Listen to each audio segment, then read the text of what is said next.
19-এর ভাষা শহীদদের বাংলাদেশি বলার পরও কেন গ্রেপ্তার নয় মুক্তেশ্বর ক্যাম্পরায়, প্রশ্ন তুললেন অভিজিৎ পাল। অভিযুক্তকে গ্রেপ্তারের দাবি নিয়ে কাছাড়ের এসপির দপ্তরে পৌঁছালেন কংগ্রেস নেতা অভিজিৎ পাল। 19-এর ভাষা শহীদদের বাংলাদেশি ও বহিরাগত বলে বিতর্কিত মন্তব্য করেছিলেন ডিমাসা রাইটার্স ফোরামের সভাপতি মুক্তেশ্বর ক্যাম্পরায়। তার এই বক্তব্যে গোটা বরাক জুড়ে তীব্র ক্ষোভের সৃষ্টি হয়েছে। এই অপমানজনক মন্তব্যের পরও কেন ক্যাম্পরায়ের বিরুদ্ধে এখনো কোনো গ্রেপ্তারি পদক্ষেপ নেওয়া হয়নি, সেই প্রশ্নের জবাব চাইতে কাছাড় জেলার সিনিয়র পুলিশ সুপার পার্থপ্রতিম দাসের সঙ্গে দেখা করেন কংগ্রেস নেতা অভিজিৎ পাল। সাক্ষাৎ শেষে সাংবাদিকদের তিনি জানান, পুলিশ সুপার তাকে আশ্বাস দিয়েছেন যে মুক্তেশ্বর ক্যাম্পের বিরুদ্ধে প্রয়োজনীয় আইনানুগ ব্যবস্থা নেওয়া হবে। এদিকে শ্রীভূমি জেলা কংগ্রেস কার্যালয়ে সেখানে রবীন্দ্রসঙ্গীত আমার সোনার বাংলা গাওয়া নিয়ে বিজেপির মামলা করার প্রসঙ্গেও প্রতিক্রিয়া জানান অভিজিৎ পাল। তিনি বলেন, এই গান তো আমাদের জাতীয় কবির সৃষ্টি। প্রধানমন্ত্রী পশ্চিমবঙ্গের রাজনৈতিক সভায় এই গান উচ্চারণ করেছেন, তাহলে বিজেপি কি প্রধানমন্ত্রীর বিরুদ্ধেও রাষ্ট্রদ্রোহের মামলা করবে? আমাদের হাতে মন্তব্য রয়েছে অভিজিৎ পালের, শুনবো সরাসরি।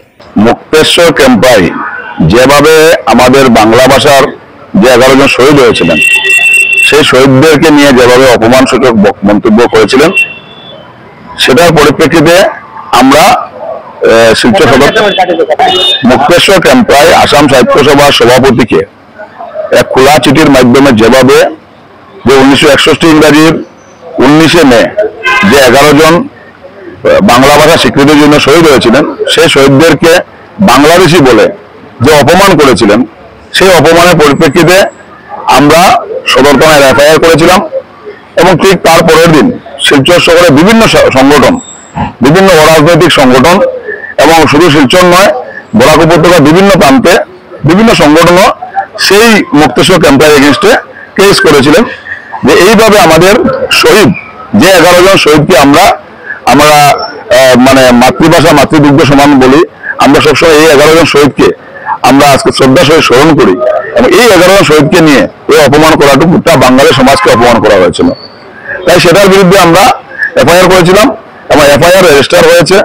ইতিমধ্যে আজকে আমরা এসেছিলাম, এসপির সাথে দেখা করেছি, এসএসপিকে আমরা জিজ্ঞেস করেছিলাম যে আজকে প্রায় 4 দিন হওয়ার পরও সেই কেসের এখন পর্যন্ত উনি কি পদক্ষেপ নিয়েছেন। তো এসএসপি সাহেব আমাদেরকে আশ্বস্ত করেছেন যে এই ব্যাপারে উনি ইনকোয়ারি চালিয়ে যাচ্ছেন এবং মুক্তেশ্বর ক্যাম্পায় যেহেতু অন্য ডিস্ট্রিক্টে বসবাস করে, সেই ব্যাপারে উনি সেই ডিস্ট্রিক্টের এসপির সাথে যোগাযোগে আছেন। অতি সত্বর সেটা উনি আমাদের মানে বাংলা ভাষার যে অপমান করা হয়েছে, মাতৃভাষার যে যারা শহীদ হয়েছিলেন তাদেরকে যে অপমান করা হয়েছে, সেই শহীদদের অপমানের উনি ব্যবস্থা নেবেন। সেটা বাংলা মানে বরাক উপত্যকার প্রত্যেক মানুষের সেটা আবেগ, সেই আবেগের প্রতি উনি সম্মান জানিয়ে বলেছেন যে আইন সেটা সঠিক পথে এগিয়ে যাচ্ছে এবং খুব শীঘ্রই সেটা পদক্ষেপ নেওয়া হবে। আজকে সকালবেলা দেখা গেছে যে মুক্তেশ্বর ক্যাম্পায় নাকি একটা ফেসবুকে পোস্ট দিয়েছেন, সেই পোস্টটাও কোনো গঠনমূলক পোস্ট নয়। উনি লিখেছেন যে সরি, বরাক উপত্যকা সব বাঙালি, বিদেশি নয়। সেটা ও কে সার্টিফিকেট দেবে বরাক উপত্যকা বাঙালি কে বিদেশি কে স্বদেশি? সে 11 জন শহীদকে অপমান করেছে। এখানে বাঙালি স্বদেশি না বিদেশি সেটা মুক্তেশ্বর ক্যাম্পাইকে কে অধিকার দিল?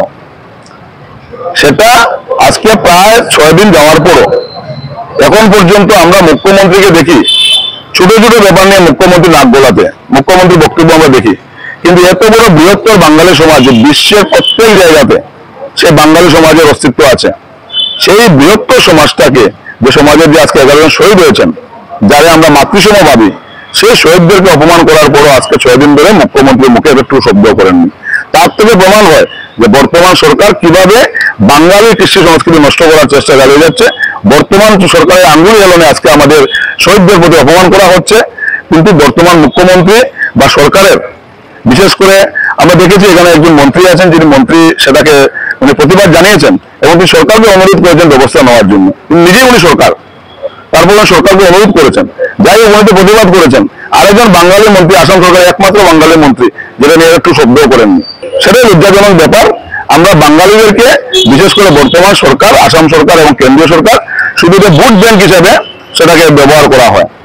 যে বরাক উপত্যকার মানুষকে ধর্মের নামে বিভাজন সৃষ্টি করে ওনারা শুধু ভোটটা আদায় করে নিয়ে যান। কিন্তু বরাক উপত্যকার মানুষ শিক্ষিত, বরাক উপত্যকার মানুষ ভদ্র, বরাক উপত্যকার মানুষ কিন্তু মানে জ্ঞানে গুণে সব দিকেই বরাক উপত্যকার মানুষের কৃষ্টি সংস্কৃতি, বিভিন্ন জাতি ধর্ম বা ভাষা নিয়ে বরাক উপত্যকার মানুষ।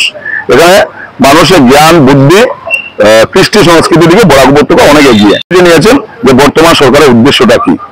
যখন জুবিন গার্গের ইস্যু নিয়ে যখন গোটা আসামে তুলপাড় চলছে, বরাক উপত্যকাতে চলছে, শিলচরেও চলছে, যেখানে 41 লক্ষ মানুষ জাস্টিস ফর জুবিন গার্গ নিয়ে ন্যায়ের জন্য মানুষ দাবি জানিয়ে যাচ্ছেন, তখন মুখ্যমন্ত্রী সেটাকে ডাইভার্ট করার জন্য অন্যান্য ইস্যু বরাক উপত্যকাতে সেদিন কংগ্রেসের সেবা দলের এক সভাতে একজন বয়োজ্যেষ্ঠ লোক যিনি শুধু রবীন্দ্রসঙ্গীতের একটা পংক্তি উনি গিয়েছিলেন, সেটাকে নিয়ে মুখ্যমন্ত্রী স্টেটমেন্ট দিচ্ছেন। সেটাকে মুখ্যমন্ত্রী বলছেন যে দেশদ্রোহী আইনে ইয়ে করার জন্য, ব্যবস্থা নেওয়ার জন্য।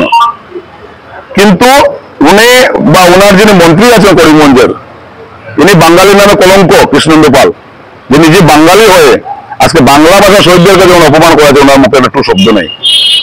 আজকে যখন এই রবীন্দ্রনাথ ঠাকুর যিনি বিশ্বের দরবারে যিনি মর্যাদা পেয়েছেন, যে বিশ্বকবি রবীন্দ্রনাথ ঠাকুর, সেই বিশ্বকবি রবীন্দ্রনাথ ঠাকুরের 1905 ইংরেজিতে গীতাঞ্জলি কবিতার একটা পংক্তি ছিল যে ও আমার সোনার বাংলা, আমরা তোমায় ভালোবাসি।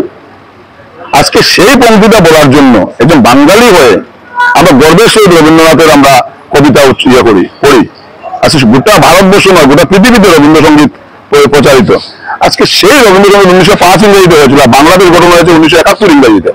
বাংলাদেশের যদি এটা রাষ্ট্রীয় সঙ্গীত হয়ে থাকে, সেটা আমাদের গর্বের ব্যাপার যে আমাদের কবি রবীন্দ্রনাথ ঠাকুরের গানকে ওনারা রাষ্ট্রীয় সঙ্গীত বানিয়েছেন। 2014 ইংরেজিতে যখন ওয়েস্ট বেঙ্গলে এসে ব্রিগেডে এসে যখন নরেন্দ্র মোদী যখন ওনার বক্তব্যের শুরুতে সেই পংক্তিটা বলেছিলেন, ও আমার সোনার বাংলা, আমরা তোমার ভালোবাসি, তাহলে মুখ্যমন্ত্রী কি সৎসাহস আছে যদি করিমগঞ্জে যদি কংগ্রেস কর্মীর উপর যদি ব্যবস্থা নেওয়া হয় দেশদ্রোহী হিসাবে, তাহলে প্রধানমন্ত্রীর উপর দেশদ্রোহী ব্যবস্থা নিতে হবে? ক্ষমতা আছে ওনার। আজকে প্রত্যেক দেশে জাতীয় সঙ্গীত যখন আজকে অলিম্পিক হয়, প্রত্যেক দেশে যখন প্লেয়াররা আসেন, প্রত্যেক দেশে জাতীয় সঙ্গীত দিয়ে খেলা শুরু করা হয়। যখন শেষ হয়, যে বিজয়ী হয়, তারা তাদের জাতীয় সঙ্গীত গাওয়া হয়। তখন উনি কি গ্রেপ্তার করতে পারবেন? দেশদ্রোহী আইনে গ্রেপ্তার করতে পারবেন? আজকে এইসব নোংরা রাজনীতি করে কিভাবে মানুষের মন, যে জুবিনের জন্য যে মানুষ জাস্টিস চাইছে, সেটার থেকে কিভাবে মানুষকে ডাইভার্ট করা যায়, বরাক উপত্যকা কিভাবে ডাইভার্ট করা যায়, সেই জন্য আজকে রবীন্দ্রসঙ্গীতের কথা বলছেন। সেই জন্য আজকে এখানে মুক্তেশ্বর ক্যাম্পের কোথা থেকে এই অর্গানাইজেশন, ব্রোফুড অর্গানাইজেশন, আপনারা দেখেছেন যে ডিমাসা বুদ্ধিজীবী মহল সেটা প্রতিবাদ জানিয়েছেন। ডিমাসা এবং বাঙালির মধ্যে অনেক পুরনো সম্পর্ক। আমরা উত্তর কাছাড় বললেই বরাক উপত্যকায় নিয়ে আমরা একসাথে বসবাস করি, আমাদের মধ্যে কোনো ধরনের কোনো পার্থক্য নেই। কিন্তু আজকে মুক্তেশ্বর ক্যাম্পে কোথা থেকে আসলো জারপি ডিমাসা রাইটার্স ফোরাম বলে কোনো বুলফুর একটা সংগঠন, এবং আজকে প্রায় 7 দিন হয়ে গেল যে এত বড় শহীদদের প্রতি অপমান করার পরও, যদিও আমাকে এসএসপি বলেছেন যে আমরা সেটা ব্যবস্থা নিচ্ছি, কিন্তু সেটা নিয়ে মুখ্যমন্ত্রী বা সরকার পক্ষে এখন পর্যন্ত কোনো স্টেটমেন্ট নেই। কেন? আমরা চাই না অন্য ভাষার জন্য কোনো অপমান করতে, কিন্তু যদি আজকে অন্য ভাষার উপর যদি এই ধরনের অপমানসূচক কোনো বক্তব্য রাখা হতো, মুখ্যমন্ত্রী কি এত সময় বসে থাকতেন? বাঙালি, বাংলা ভাষা, বাংলা শহীদদের উপর অপমান করার জন্য মুখ্যমন্ত্রী সে ব্যাপারে এখন পর্যন্ত গুরুত্ব দেননি, সে ব্যাপারে কোনো ব্যবস্থা নেননি। উল্টা রবীন্দ্রসঙ্গীত গাওয়ার জন্য সেটাকে দেশদ্রোহী আখ্যা দেওয়া হয়েছে, রাষ্ট্রদ্রোহী আখ্যা দেওয়া হচ্ছে। রবীন্দ্রনাথ ঠাকুরকে অপমান করা হয়েছে, যে বিশ্বের দরবারে যিনি প্রতিষ্ঠিত ব্যক্তি, তাকে নিয়ে অপমান করা হচ্ছে। যে আমরা গুরুজন, আমরা শ্রদ্ধা করি রবীন্দ্রনাথ ঠাকুরকে।